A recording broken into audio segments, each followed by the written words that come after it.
Hello everyone, कैसे हो आप सब। आई होप सभी अच्छे होंगे और आप सभी का रिवीजन भी अच्छी तरह चल रहा होगा। तो देखिए, इस वीडियो में हम जो हमारा एस्टेट पीसीटी 2022 यानी कि 2022 में जो क्वेश्चन पेपर आया था पीसीटी में, उसके सीडीपी पोर्शन की यहाँ पर प्रैक्टिस करेंगे। ठीक है, तो देखिए फर्स्ट क्वेश्चन क्या दिया हुआ है। एक प्रकार का बुद्धि परीक्षण जिसमें प्रश्नों का कठिनाई स्तर बढ़ता है तथा समय कारक गौण होता है। वे क्या कहलाते हैं? शाब्दिक परीक्षण, गति परीक्षण, शक्ति परीक्षण या निष्पादन परीक्षण। तो क्या कहलाते हैं वो? हमारे शक्ति परीक्षण। ठीक है, तो क्या होगा? एक प्रकार का बुद्धि परीक्षण जिसमें प्रश्नों का कठिनाई स्तर बढ़ता है तो वो हमारे सेकेंडरी फैक्टर क्या कहलाते हैं? शक्ति परीक्षण की पावर टेस्ट। अभी क्वेश्चन नंबर 2 देखिए।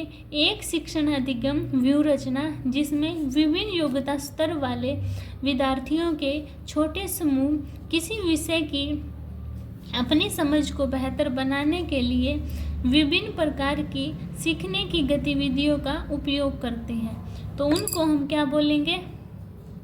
बहुसंवेदी अधिगम, दल शिक्षण, अभिक्रमित अधिगम या सहकारी अधिगम। तो क्या बोलेंगे उसको हम?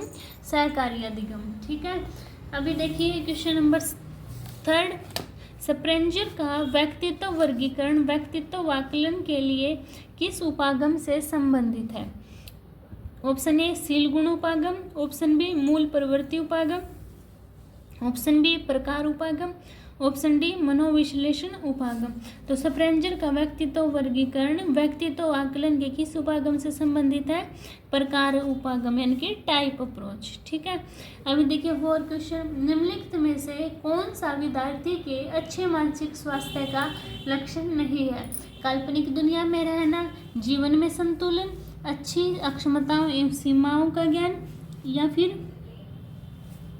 अवांछित चिंताओं से मुक्त। तो कौन सा होगा हमारा? ए ऑप्शन यानी कि काल्पनिक दुनिया में रहना। ठीक है, ये क्या है? हमारे जो अच्छे मानसिक स्वास्थ्य का लक्षण नहीं होता। ठीक है, अभी चले क्वेश्चन नंबर 5 के पास। जब एक किशोर अपने माता पिता पर क्रोध दिखाने में असमर्थ होता है तो वह अपना क्रोध अपने छोटे भाई पर प्रकट कर देता है।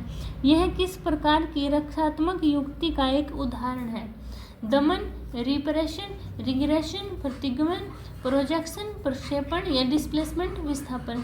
यानी कि जब हमारे क्रोध का ट्रांसफर हो जाता है तो उसको बोलते हैं हम डिस्प्लेसमेंट। ठीक है, अभी चलिए 6 क्वेश्चन पर। पियाजे के संज्ञानात्मक विकास सिद्धांत के अनुसार संज्ञानात्मक संरचना की वह मूलभूत इकाई जो किसी संज्ञानात्मक व्यवहार के क्रियान्वयन में मदद करती है कहलाती है सहज प्रवृत्तियाँ, मूल प्रवृत्तियाँ, स्कीमा, संरक्षण। यानी कि पियाजे के विकास सिद्धांत के अनुसार संज्ञानात्मक संरचना की वह मूलभूत इकाई जो किसी संज्ञानात्मक व्यवहार के क्रियान्वयन में मदद करती है उसको बोलते हैं हम स्कीमा। ठीक है, अभी देखिए 7 क्वेश्चन। संवेगात्मक बुद्धि को 4 क्षेत्रों में संवेगों के साथ तर्क करने की अक्षमता के रूप में परिभाषित किया जा सकता है। संवेग को देखने, इसे विचार में एकीकृत करने, इसे समझने और इसे प्रबंधित करने। संवेगात्मक बुद्धि की यह परिभाषा किसने दी? डेनियल गोलमैन, मेयर एवं पीटर स्लोवे, पीटर एवं माइकल या हल्वर्सन। तो किसने दी थी हमारी ये? मेयर एवं पीटर स्लोवे ने। ठीक है, अभी देखिए क्वेश्चन नंबर 10। निम्नलिखित में से कौन सी अभिव्यक्ति मापन की एक प्रत्यक्ष विधि नहीं है? साक्षात्कार, प्रक्षेपण, प्रश्नावली, अवलोकन। तो कौन सी नहीं होती? हमारी प्रोजेक्शन यानी कि प्रक्षेपण विधि। ठीक है, अभी देखिए मेरा 9 क्वेश्चन। एक घोड़े को पानी के पास ले जा सकता है किंतु पीने के लिए बाध्य नहीं किया जा सकता। यह कथन थॉर्नडाइक के सीखने के किस नियम की सत्यता प्रकट करता है?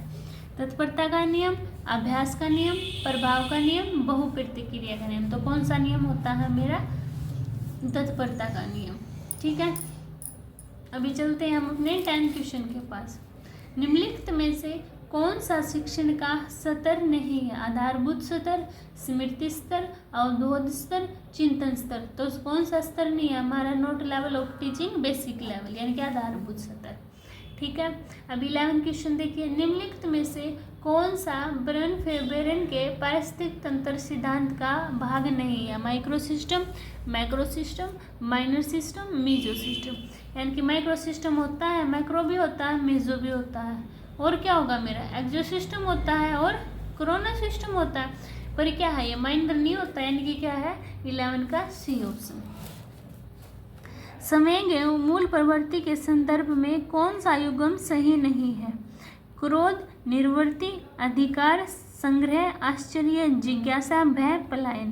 तो देखो ये है ना, पेपर में आते हैं, मैं इसको आपको एक शॉर्ट्स बना के घेर दूंगी वीडियो की, ठीक है, आप उसको जरूर देखना, आपके उसमें डाउट क्लियर होंगे, आप उसको लिख के रख लेना, इनमें से एक क्वेश्चन जरूर बनता है। तो इसमें देखो क्रोध निर्वृत्ति नहीं होता ये, तो यही क्या होगा मेरा 12 का ए ऑप्शन राइट होगा। अब देखना 30 क्वेश्चन, किशोरों का सामाजिक विकास करने हेतु कौन सा तरीका सर्वाधिक उपयुक्त है? समाजीकरण पर चर्चा, सामाजिक मूल्यों पर निबंध प्रतियोगिता, सामूहिक गतिविधियों का आयोजन, सामाजिक संबंधों पर वृत्तचित्र। तो बताओ कौन सा राइट है हमारा? सी ऑप्शन, यानी कि सामूहिक गतिविधियों का आयोजन। ठीक है, अभी देखिए मेरा 14 क्वेश्चन, मैस्लो की आवश्यकता पदानुक्रम सिद्धांत के अनुसार सम्मान की आवश्यकता किस प्रकार की आवश्यकता है? व्यक्तिगत, बौद्धिक, सामाजिक, स्वयंगात्मक। सम्मान की आवश्यकता किस प्रकार की है हमारी? सामाजिक।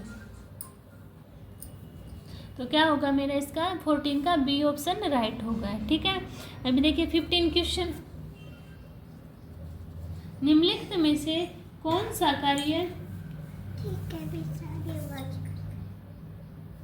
बागर मेहंदी के सृजनात्मक परीक्षण से संबंधित नहीं है? असाधारण उपयोग संबंधी कार्य, युग्मों के मध्य नवीन संबंधों से संबंधित कार्य, उत्पाद संबंध सुधार संबंधी कार्य, पूछो एवं अनुमान लगाओ संबंधी कार्य। तो कौन सा बागर मेहंदी के सृजनात्मक परीक्षण से संबंधित नहीं है? Ask and gas related task, यानी कि पूछो एवं अनुमान लगाओ संबंधी कार्य। ठीक है, अभी देखिए मेरा 16 क्वेश्चन, निम्नलिखित में से कौन सा कथन व्यक्तिगत भिन्नताओं के संदर्भ में सही नहीं है? कोई भी दो व्यक्ति पूर्णतः समान नहीं हो सकते। सही बात है। व्यक्तिगत विभिन्नताएं अलग अलग क्षेत्रों से संबंधित हो सकती हैं, ये भी सही बात है। व्यक्तिगत विभिन्नताएं विकास के विभिन्न आयामों को प्रभावित करती है, ये भी सही बात है। व्यक्तिगत विभिन्नताएं केवल आनुवंशिकता के कारण उत्पन्न होती है, ये बात क्या होगी हमारी गलत दे रखी, तो इस ऑप्शन के अकॉर्डिंग क्या होगी, ये बात सही है, यानी 16 का क्या होगा मेरा 4। व्यक्तित्व अध्ययन की सीलगुण विधि के जनक कौन थे हमारे? आलपोर्ट। ठीक है, अभी देखिए मेरा 18 क्वेश्चन, संप्रेक्षण कौशलों के निम्नलिखित युग्मों में से कौन सा सूचना प्राप्त करने हेतु सही है? सुनना और लिखना, बोलना और पढ़ना, सुनना और पढ़ना, बोलना और लिखना। संप्रेक्षण कौशल यानी कि कम्युनिकेशन स्किल, तो उसमें क्या होगी हमारे सुनना और पढ़ना, यानी लिसनिंग एंड रीडिंग। ठीक है, अभी चले अपने 19 क्वेश्चन के पास। त्रितंत्रीय सिद्धांत के अनुसार निम्नलिखित में से कौन सा बुद्धि का एक प्रकार नहीं है? विश्लेषणात्मक, सृजनात्मक, सैद्धांतिक, व्यवहारिक। तो कौन सा नहीं होता हमारा? सैद्धांतिक नहीं होता। ठीक है, अभी देखिए 20 क्वेश्चन, कोलबर्ग के सिद्धांतानुसार यह किस स्तर की नैतिकता है जब नैतिकता में स्वीकृत नैतिक सिद्धांत सम्मिलित हो जाते हैं? पूर्व रूढ़िगत, रूढ़िगत, उत्तर रूढ़िगत, इनमें से कोई नहीं। यानी कि क्या होता है, जब स्वयं स्वीकृत नैतिक सिद्धांत हो जाते तो उसको कहते हैं हम पोस्ट कन्वेंशनल, यानी कि उत्तर रूढ़िगत।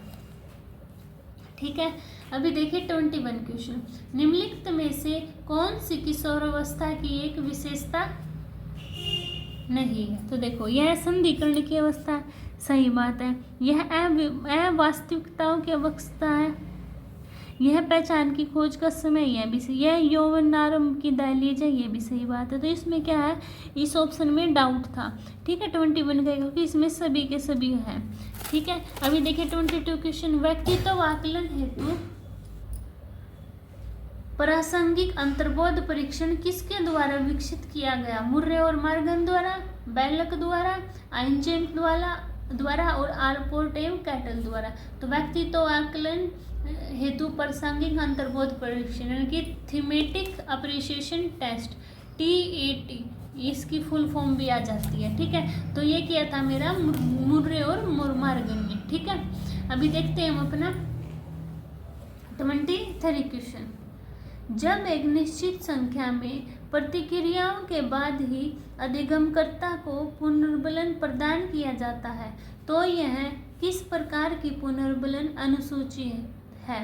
निश्चित अनुपात, परिवर्तनशील अनुपात, निश्चित अंतराल, परिवर्तनशील अंतराल। तो क्या होगी ये मेरी निश्चित अनुपात। ठीक है, अभी देखिए 24 क्वेश्चन। प्याजे के नैतिक विकास सिद्धांतानुसार किशोर अवस्था है नैतिक वास्तविकता की अवस्था, दबाव की नैतिकता की अवस्था, परायत नैतिकता की अवस्था, स्वायत्त नैतिकता की अवस्था। तो क्या होगी मेरी स्वायत्त नैतिकता की अवस्था। ठीक है, अब देखिए 25 क्वेश्चन। निम्नलिखित में से कौन सा कारक अधिगम को सकारात्मक रूप से प्रभावित करता है? अर्थहीन विषय वस्तु, अभिप्रेरणा की कमी, परिपक्वता की कमी, सूचना प्रतिपुष्टि। तो कौन सा करता है? सूचनात्मक प्रतिपुष्टि, यानी कि 25 का डी ऑप्शन क्या हो गया? राइट हो गया। रोहित प्रशंसा पाने हेतु दूसरों की सहायता करता है, यह उदाहरण है आंतरिक अभिप्रेरणा का, बाह्य अभिप्रेरणा, जन्मजात अभिप्रेरणा, इनमें से कोई नहीं। तो क्या कर रहा है वो? क्या कर रहा है वो? यानी कि दूसरों की प्रशंसा पा रहा है, तो अपने आप में क्या है? ये बाह्य अभिप्रेरणा होगी। ठीक है,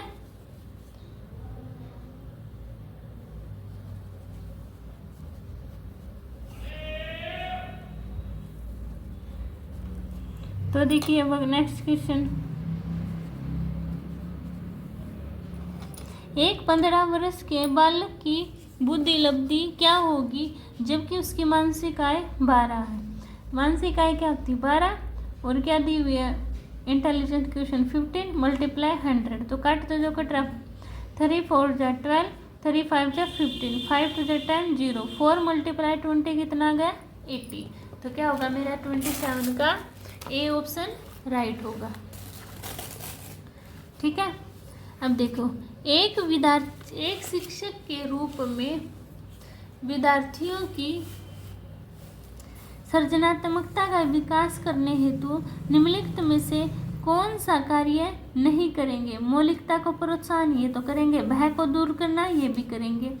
प्रतिक्रियाओं की स्वतंत्रता, ये भी करेंगे। अब सारी चिंतन का परिहार, ये हम नहीं करेंगे। तो क्या होगा? 28 का डी ऑप्शन राइट होगा। अब विकास जो केंद्र से परिधि की ओर होता है वो कहलाता है स्फेलोकोडल, प्रोक्सिमोडिस्टल, सप्रेलवर्तीय। तो केंद्र से परिधि की ओर होता है वो होता हमारा प्रोक्सिमोडिस्टल। अगर सिर से पैर की तरफ होगा ना, सिर से पैर की तरफ, तो वो होगा हमारा स्फेलोकोडल। ठीक है, भूख है प्यास किस प्रकार के अभिप्रेरक? बाह्य, अर्जित, आंतरिक, सामाजिक। तो भूख और प्यास किसके हैं? आंतरिक अभिप्रेरक, यानी कि सी ऑप्शन क्या होगा? 30 का राइट होगा। ठीक है, तो ये थे हमारे एस्टेट PGT 2022 के 30 क्वेश्चन। ठीक है, अगर आपको क्वेश्चन में कोई डाउट है तो कमेंट सेक्शन में बता देना, आपको फुल सपोर्ट करूँगी।